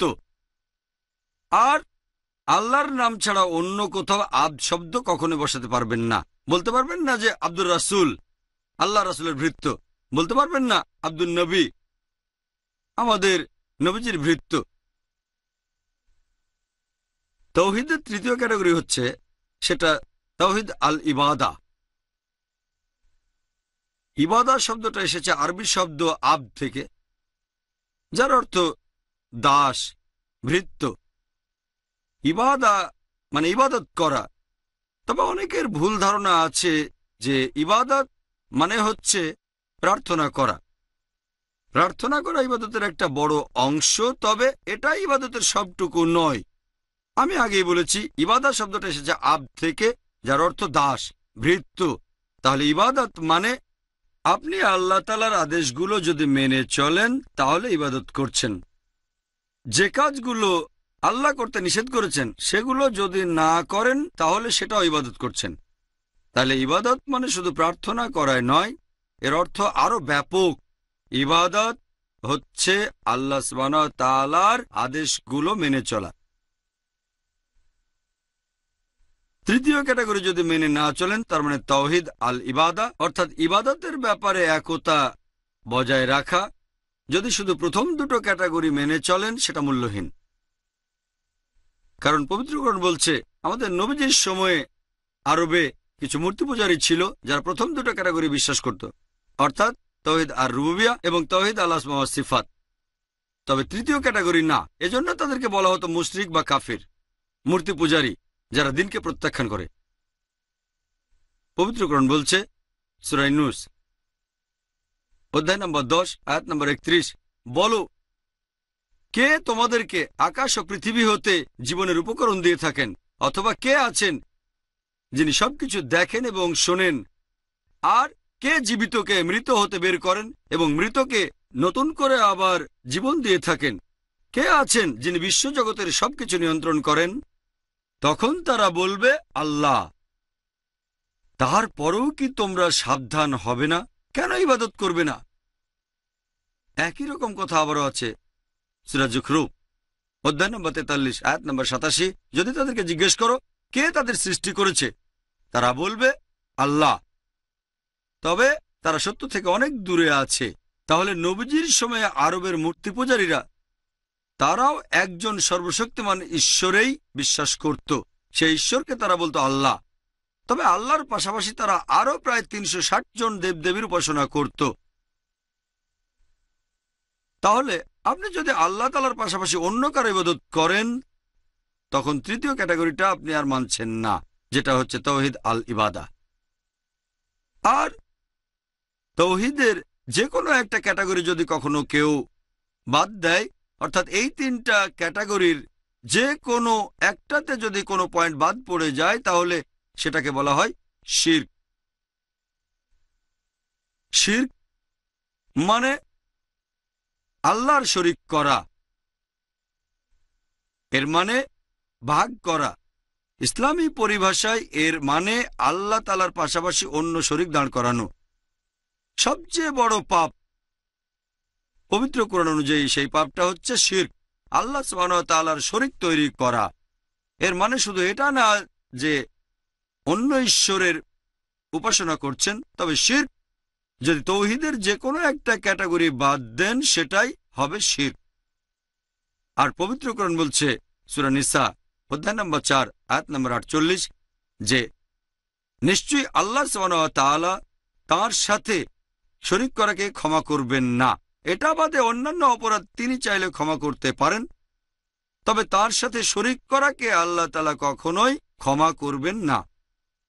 একই কথা আবার বলা হয়েছে সূরা নিসা অধ্যায় নম্বর 4 আয়াত নম্বর 116 যে যারা আল্লাহ তাআলার সাথে শরীক করার মতো পাপ করে আল্লাহ তাআলা তাদের কখনোই ক্ষমা করবেন না। এটা ব্যতীত অন্য অপরাধ তিনি চাইলে ক্ষমা করতে পারেন, তবে যারা আল্লাহর সাথে অন্য কাউকে শরীক করে তারা সত্য থেকে অনেক দূরে সরে যায়। এটা আছে সূরা মাইদা অধ্যায় নম্বর 5 আয়াত 72। লাকাদ কাফরাল্লাযীনা ক্বালু ইন্নাল্লাহা হুয়াল মাসীহু ইবনু মারইয়াম। অর্থাৎ তারা কুফরি করছে যারা একথা বলে যে যীশুখ্রিস্ট হলেন আল্লাহ, মরিয়মের পুত্র। ওয়াকাল আল মাসীহ, অথচ খ্রিস্ট বলেছেন ইয়া বনি ইসরাঈল, হে বনী ইসরাইল, উবুদুল্লাহ আল্লাহর ইবাদত করো, রাব্বি ওয়া রাব্বুকুম, যিনি আমার ও তোমাদের প্রভু। ইন্নাহু মান ইউশরিক বিল্লাহ, যদি কেউ আল্লাহর সাথে কাউকে শরীক করে ফাকাদ হারামাল্লাহু আলাইহিল জান্নাহ, আল্লাহ তাদের জন্য বেহেশত নিষিদ্ধ করে দেবেন, ওয়া মাওয়াহুন নার ওয়া মা লিয-যালিমিন মিন আনসার, আর দোজখের আগুন হবে তার আবাস, আর পরকালে তার জন্য কোনো সাহায্যকারী থাকবে না। পবিত্র কোরআন বলছে যে যীশুখ্রিস্ট তার নিজের মুখে বলেছেন ইন্নাহু মান ইউশরিক বিল্লাহ, যদি কেউ আল্লাহর সাথে কাউকে শরীক করে ফাকাদ হারামাল্লাহু আলাইহিল জান্নাহ, আল্লাহ তার জন্য বেহেশত নিষিদ্ধ করে দেবেন, ওয়া মাওয়াহুন নার ওয়া মা লিয-যালিমিন মিন আনসার, দোজখের আগুন হবে তার আবাস, আর পরকালে তার জন্য কোনো সাহায্যকারী থাকবে না। আমি আজকের এই লেকচার শুরু করার আগে আমাদের কারি সূরা আল ইমরানের কয়েকটা আয়াত পড়েছিলেন। অধ্যায় নম্বর 3 আয়াত 64 বলা হয়েছে, তাআলাউ ইলা কালমাতিন সাওয়াইন বাইনানা ওয়া বাইনাকুম, এসো সেই কথায় যা আমাদের ও তোমাদের মধ্যে এক। প্রথম সাদৃশ্যটা কি? আল্লাহ না'বুদা ইল্লাল্লাহ, আমরা আল্লাহ ব্যতীত অন্য কারো ইবাদত করব না। এখানে বলা হয়নি আমরা শুধুমাত্র এক আল্লাহকে বিশ্বাস করি। বিশ্বাস করাটা যথেষ্ট নয়, বলা হয়েছে আল্লাহ না'বুদা ইল্লাল্লাহ, আমরা আল্লাহ ছাড়া কারো ইবাদত করব না, ওয়ালা নুশরিকা বিহি শাইআন, আমরা অন্য কাউকে তার শরীক করব না। তাহলে শুধুমাত্র এক আল্লাহকে বিশ্বাস করা এতটুকু যথেষ্ট নয়। এছাড়াও আমরা শুধুমাত্র তার ইবাদত করব, অন্য আর কাউকে নয়। আল্লাহর কোনো শরীক দাঁড় করাবো না। পবিত্র কোরআন বলছে সূরা আনাম অধ্যায় 6 আয়াত 108, আল্লাহকে ছেড়ে তারা যাদেরকে ডাকে তাদের তোমরা গালি দিও না, কারণ তারাই সীমালঙ্ঘন করে অজ্ঞানতাবশত আল্লাহ সুবহানাহু ওয়া তাআলাকে গালি দিয়ে দেবে। পবিত্র কোরআন বলছে সূরা লুকমান অধ্যায় নম্বর 31 আয়াত নম্বর 27, যদি পৃথিবীর সবগুলো গাছকে কলম বানানো হয় আর সমুদ্রের পানিকে কালি, যদি সেখানে আরো 7 সমুদ্র যোগ হয়, তারপর আল্লাহ সুবহানাহু ওয়া তাআলার বাণী লিখে কখনোই শেষ করা যাবে না, কারণ তিনি পরাক্রমশালী এবং প্রজ্ঞাময়।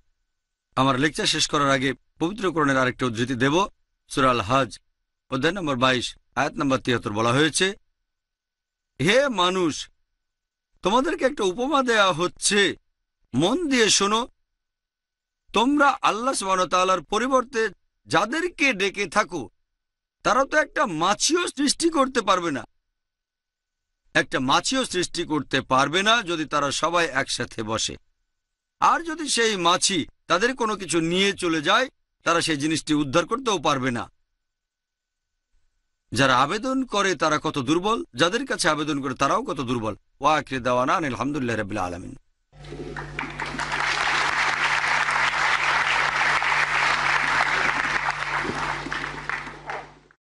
ومن آياته الليل والنهار والشمس والقمر لا تسجدوا للشمس ولا للقمر واسجدوا لله الذي خلقهن إن